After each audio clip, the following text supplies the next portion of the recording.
I'm Matt Bishop with NAREIT.com here at the Wynn Las Vegas for REITWorld 2015, NAREIT's annual convention for all things REIT. Joining me today is John Good, President and COO of Jernigan Capital. John, thanks so much for joining us. Thanks, Matt. Glad to be here.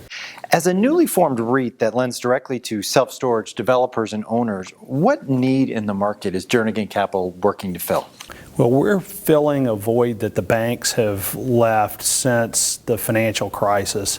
Banks, as you know, have been subjected to significantly more regulation over the last 7 years and have a really hard time making loans on development properties.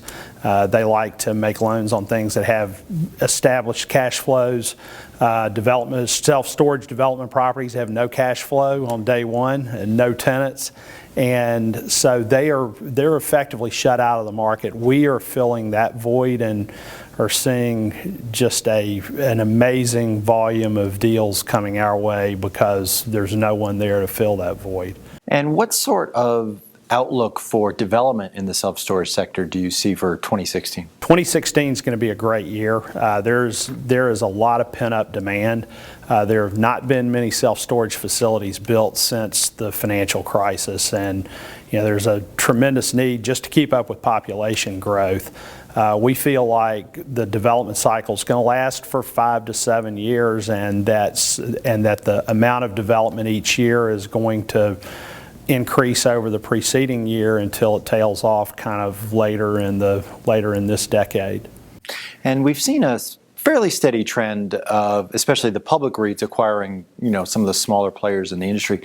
Do you think that rate of consolidation will continue or increase, or is there still room for the local mom and pop? I think you're still going to see a lot of large portfolio purchases. The big equity REITs really need to grow. The best way for them to grow accretively is to buy large portfolios. The friction costs get spread over a lot more units. The pricing tends to be better. The capital that they can raise tends to be cheaper. There is still a place for mom and pops.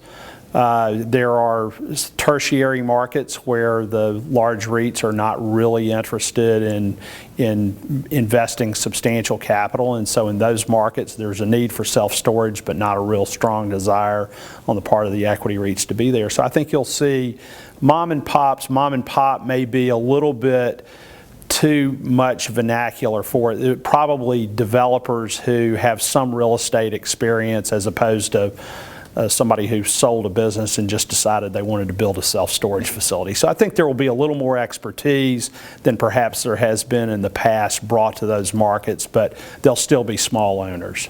John, thank you so much for joining us. Okay, Matt, thank you. For more from REITWorld 2015, be sure to visit REIT.com.